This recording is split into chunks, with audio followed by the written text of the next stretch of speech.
this is it. This is gonna be the last video until the cage comes. And we gotta finish this HCR suspension. Check it out. It looks freaking nuts. We already completed one side. We're gonna do the other side, get this thing done, show you step by step how to install the arms, the axles, the hub, the shock, all that good stuff. Reassemble the front end, and then we'll be done with this yonke, right? Finally done. Finally done. So you guys remember Timmy?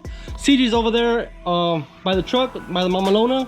And we're gonna go ahead and start wrapping this thing up. So currently, the current state is this whole side is torqued down with the exception of the shock. And then this side, we still gotta run the bolts in for the arms on this side. So I haven't tied down these two points here. But everything else is torqued down. The rear upper, the rear lower, the tie rods are torqued down. But the tie rods, obviously we gotta do an alignment. We might do a separate video on how to do an alignment using the string method, which is pretty simple. Gets you in the ballpark, close enough to off-road vehicle. So let's go ahead and we'll start with hanging the lower arm. And let's fucking get this yonka done, homie.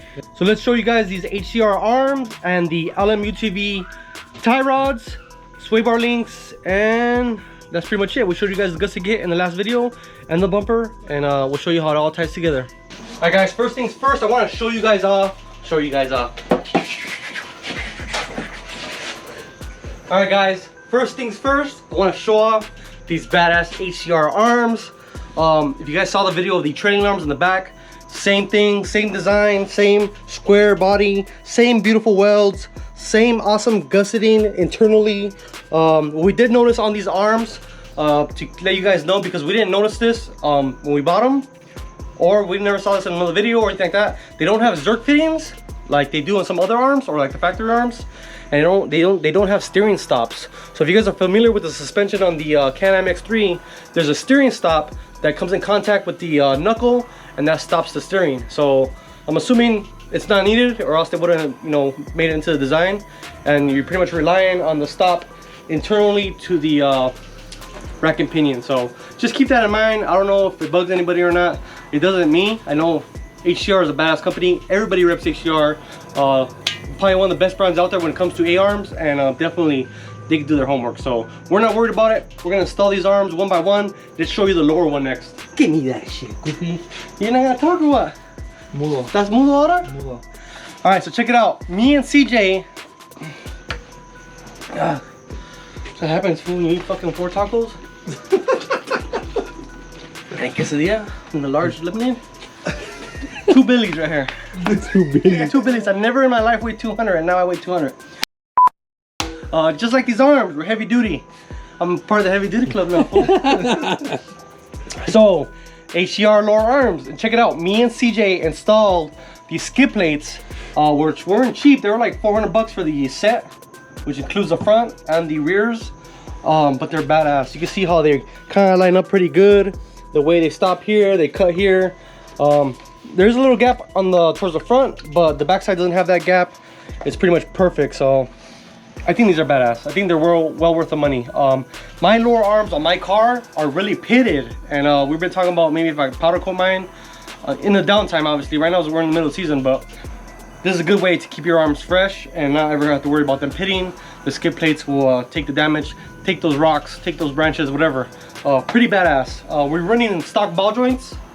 The ball joints that were in the old arms, there's nothing wrong with them, and I think that's probably the best weak point you can keep on your car that won't transfer, you know, towards the arms or towards the chassis. Keep a weak point. I think Dune Horse does that too, huh? So we watch Dune Horse stuff on UTV source. He's a pretty cool guy.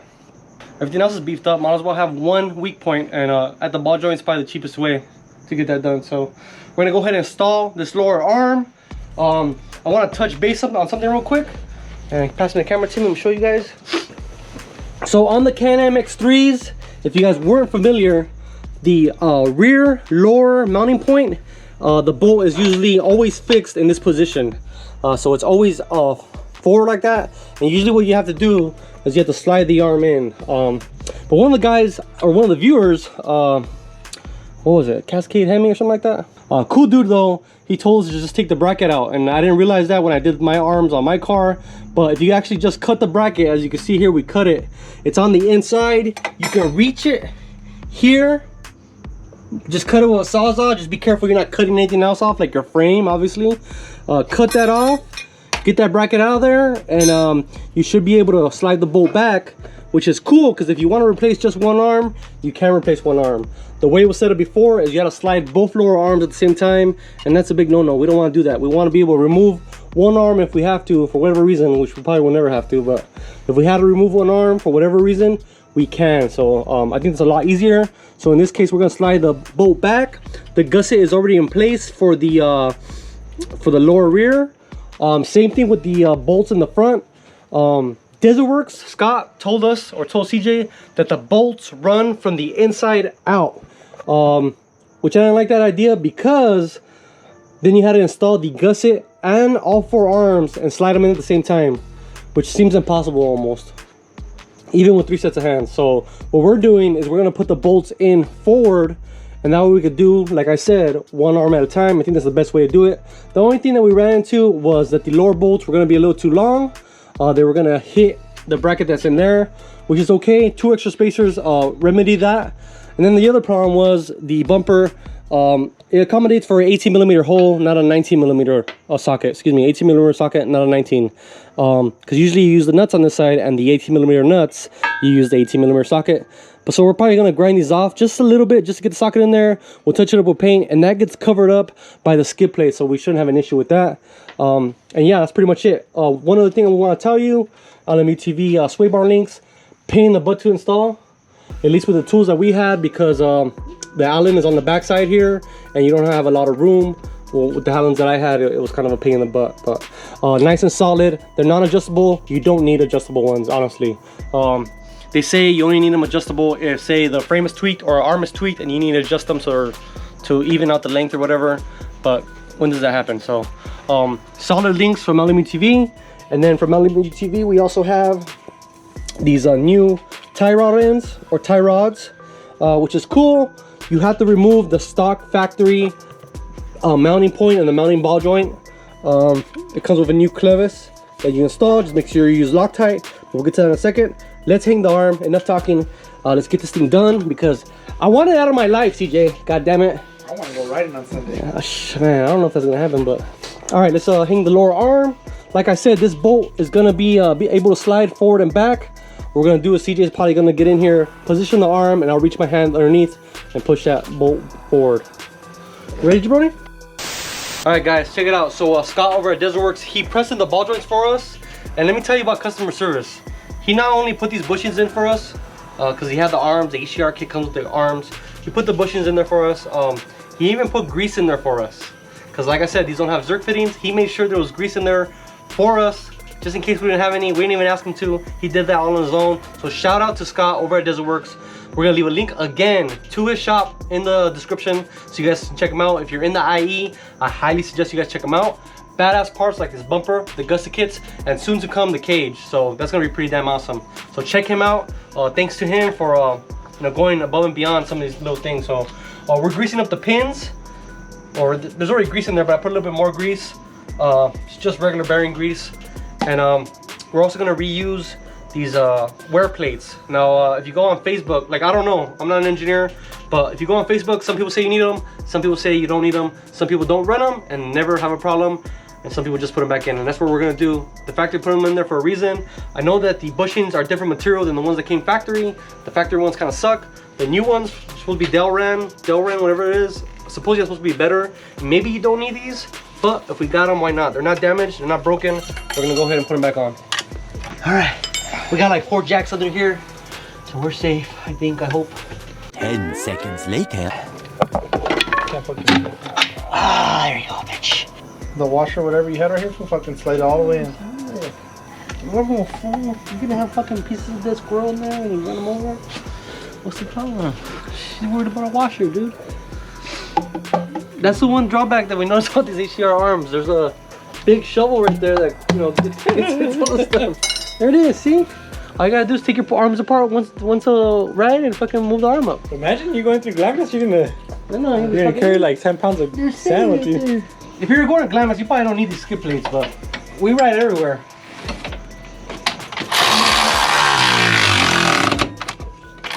So obviously we gotta torque these down to the proper torque. All right, CJ, So I think the instructions from Can-Am say, well, what did we say the other day? 77 foot-pounds, give or take? 80. We've been doing everything at 80. All right, so we're torquing the rear bolts. The bolt goes through the frame, and then obviously the torque wrench we got it hooked up here on the nut. I'm gonna go ahead and torque these. Hold the fucking camera. Let me get some real fucking torque in here. God damn, dog. One more time. There it is. Last but not least, put a little bit of thread check. We covered this in the last video. If for whatever reason you feel something's loose, you can always just look at the paint marks from this thread checker. If the nut and bolt have broken loose, then the thread checker will no longer be in one piece. So just put a little stripe on there and let it dry. All right, CJ's installing the clevis for the new tie rod ends from UTV. Hey, what's up guys? I want to interrupt this video real quick to let you guys know in this video we are installing the tie rods incorrectly. You can see that the clevis and the heim are in a left to right orientation. That's wrong. You need to install it in a up and down orientation. Why? So that the tie rod can travel up and down with the suspension. Right now at full droop, that heim is binding up. So just want to make you guys aware that we made that mistake. We'll correct it before we do the alignment. And yeah, back to the video. And it's a lot different design, so you have to remove the ball joint mechanism or whatever you want to call it that's in there. Then you install this clevis with this bolt, and I think we're gonna put thread locker on this one, yeah, before I forget. So we're gonna put a little bit of thread locker on this. It's this nice hardened bolt, and then you install that, and then you pretty much just install bolt and nut onto the heim of the tie rod. All right, so we got the clevis in there. We tying that down. Gonna go ahead and put the UTV tie rod in there. Put the bolt in from the top. That way, just in case, if you ever had an issue where it loosened up on you, you can, you know, bet that the bolt's not gonna travel upwards. You know, the nut will just come off, and obviously you probably start hearing some noises, but it's better than the bolt coming out completely. So we'll put an Allen on here and tighten it down. It's kind of difficult. I hope you guys have some short stubby Allens for these type of bolts, because a full Allen socket that we have is kind of too high and kind of it makes it a pain in the butt. But like I said, if you have some stubbies that work great, same thing for this, because as you can see here, the Allen is really close to the tie rod. All right, Timmy's greasing the pins and prepping the upper arm. We installed the tie rod. Be very sure that you're not gonna have issues with the clevis rubbing on anything. Right now we have it fully turned to the right, which means the steering rack will pull this way, so it doesn't hit the bolt. It's good to go. And then going that way, there's plenty of clearance. So be very mindful when you're doing this kind of stuff. You don't want anything to rub or hit or cause damage. You don't want any binding while you're driving, because obviously binding while you're, you know, steering could be a very, very dangerous issue. So we're gonna go ahead and put the upper arm on. We'll follow that up with the knuckle and the axle. All right, so position your arm. The upper bolt at the rear, we have it kind of slid back at this moment, and then we can just slide it forward once it's in position. Allegedly. Oh man. Now we got the rear one on. We're gonna try putting the front one now. Sometimes you gotta fight it a little bit. What happened is we put the gusset kit in, and it's probably best to leave everything loose until everything's installed and then torque everything down. But we kind of just torqued it down. We torqued down the gusset kit the last video, and that's why we're having a little bit of issues. But so right now, the alignment of the gusset kit and the frame is not perfect. We have to wear hair off, and that's where we're kind of struggling here. But we'll get it.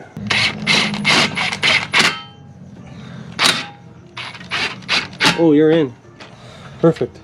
All right, so the bolts are in. This obviously needs to go forward that way. We'll put the nuts on, we'll torque them down, we'll put our cross check, and we'll get back to you guys in just a second.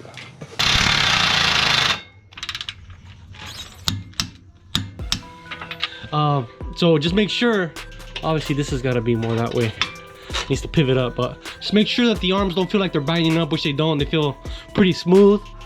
And then we got to torque the other side and then the two lower ones. Another thing I want to show you guys real quick is just the fact, and you can see it by the blue powder coat, but look how everything's captured. The arms are captured by the gusset kit in the front. There's this plate that attaches the front to the rear, and this is gusseted here.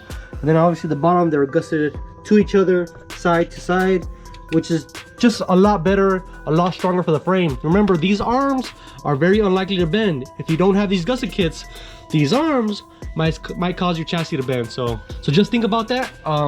I'm definitely happy with the way this turned out. I think CJ is too. It's freaking badass. Timmy, what do you think, fool? It's pretty badass for sure. Badass for sure. We're gonna do the other bolts and start putting the axle in. Anyways, real quick, let me show you what I'm doing.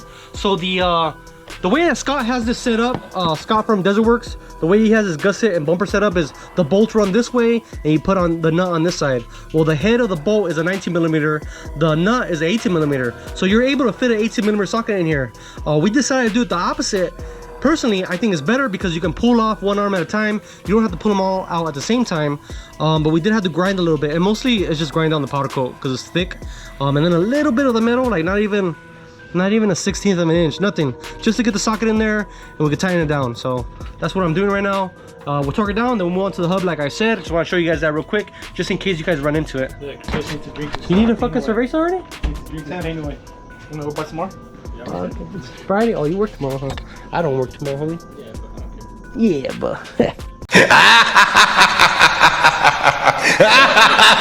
recording? All right, we're putting on the axle. They just pretty much pop into place.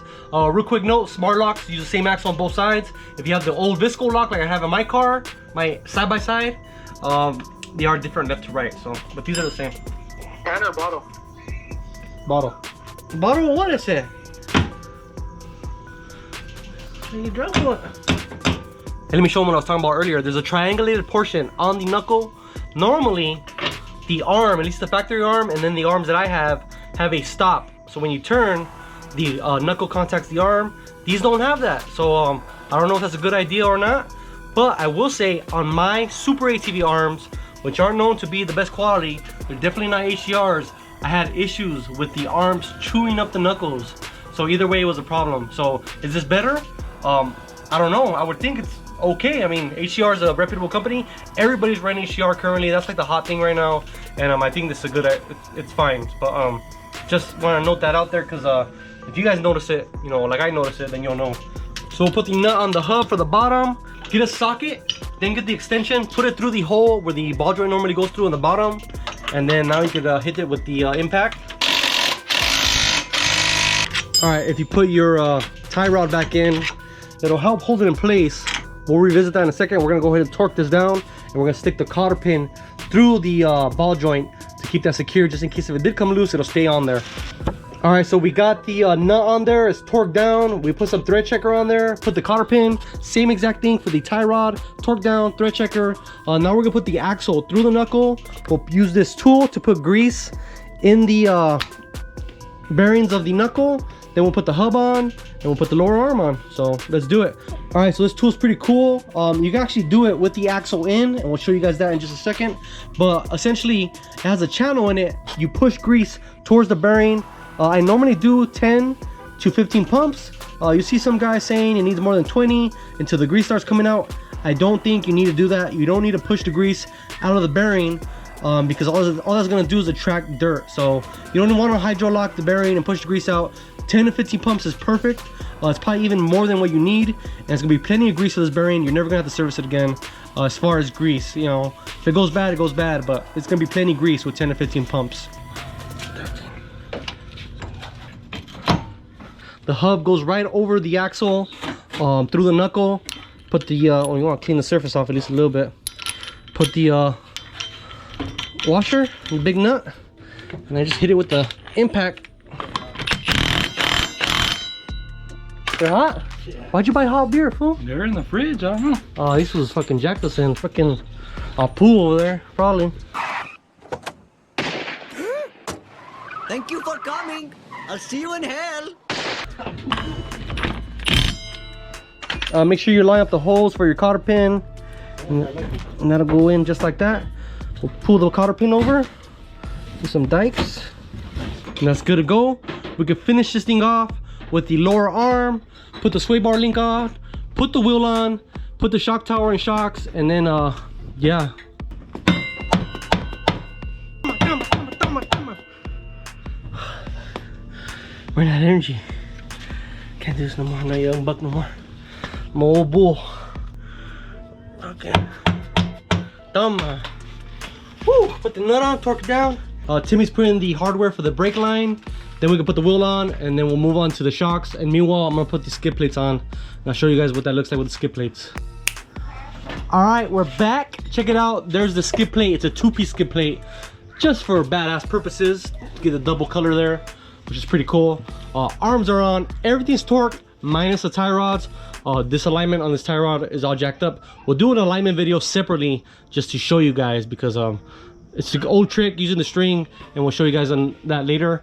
We're gonna install the shocks, put the bolts through. We're using the stock shock mount for now, because our, what do you call it, the shock tower brace from HCR is not in yet. And yeah, we'll pretty much be done. We'll install the plastics, put it all together, and finally we'll get a good look at what this thing looks like. Cause freak, it looks amazing. It looks very, very nice. Lots of nice parts. I'm very, very jealous. Right, dude? Why are you sleeping for? It's 10 o'clock, by the way. Pumping out videos. I'll be up to like 4 in the morning editing this video. So yeah, as soon as you hit the bed. As soon as, Red Bull, you want to sponsor Monster? as soon as I hit the bed, I fucking go. I know we need Monster, Chug Rug, or Chug Rug? What's a Chug Rug? I have no idea. Here, fool. Here, fill this up with something. Anyways, we'll get the other stuff on.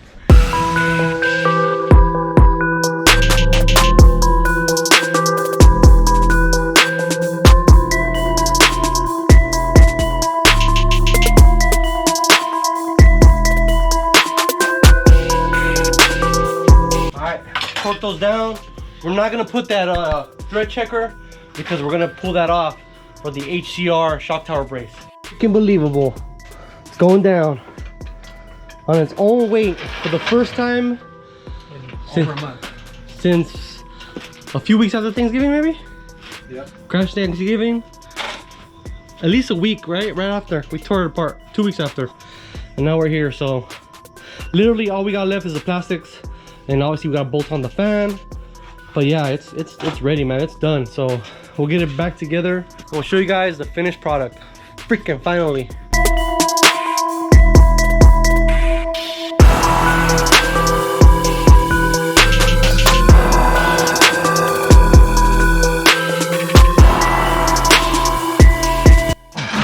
All right, there she is in all her glory. Alignment's off. Plastics are filthy, needs to be washed. This is kind of bound up because we had it on top of the roof and I think it kind of just warped. I think the sun will take care of that. This panel, obviously, the paint all blew off when we rolled it. Cage is gonna come off, but we're gonna ride it at least once like this. No problems. And damn, dude, I just can't believe the front end. So this bumper, I don't know if you guys seen the bumper video comparison I did. This bumper is very similar to the TMW bumper and the SDR bumper. Those were like dune style bumpers, and that's what this is. It's real close to the front fascia. It's got a nice deep ramp, so you know, your wheels hit stuff before your bumper does. I love the look. Looks great.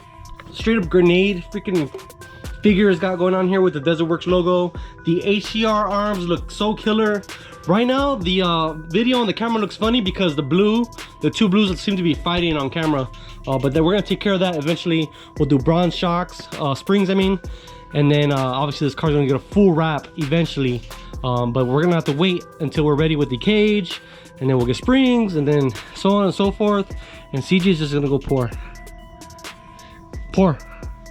Let me see. 2 phones? He just pulled out 2 phones. Fucking drug dealer. One for the bitches and one for the money. Man, this car looks awesome. Timmy, I need your thoughts on this car. I think it came around pretty nice, you know? It sucked that it happened during the riding season, but I think it turned out pretty nice. Yeah. It's not done yet, but... No, I know. Right now it looks so freaking like a Frankenstein. Like it just got up from a freaking deep sleep. But it's gonna look good. What do you think, CJ? What the hell? What was that? Step one step to the left. What the hell is that? Video to come on that. Video to come on that. Damn, that's sexy. Anyways, what do you think? What are your thoughts on your chingadera here? First off, a lot of hours. A lot of hours. Thanks to the compa, brother. Put a lot of hours in this car. But overall, bottom half, man, looking amazing. It's done right too. Yeah. We spared no expense on these. We didn't cheap out with the Super ATV arms like I did on my car. Those things are heavy in comparison to these, and these are just built so much better. Not just because they're lighter, the strength is just on par. the way they're built, the way they're gusseted, you know their quality. And then we topped that off with DESERTWORKS.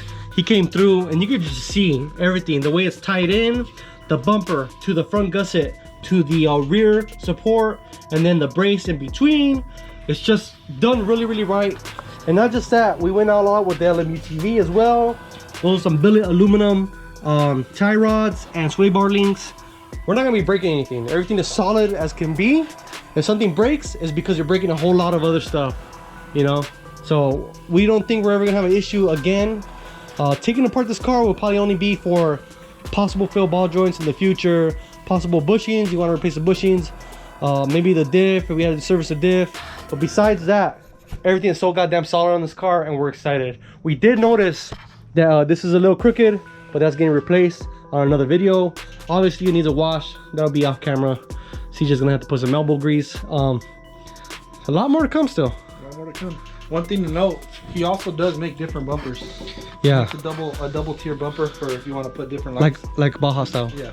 We like single tier bumpers. I mean, we don't plan on putting any more lights in the car, so that worked for us. Well, just based off going to Glamis, we felt that the bumper on my car sticks out too much. A little bit. So this Dune style bumper that's real tight to the fascia, I think is the way to go if you go riding everywhere. If you stick to the trails, then a big heavy duty bumper, you know, is a good way to go. Especially like that Baja style that he's talking about. It would have a double bar, another one up here. It would be kind of like, you know, squared up. And then they would put a light in the middle. Very nice. But I think for the style of riding that we've been doing lately and what we're gonna do in the future, this is the way to go. And dude, it looks freaking nuts. So anyways, I'm talking too much. See you guys in the next video. Peace out.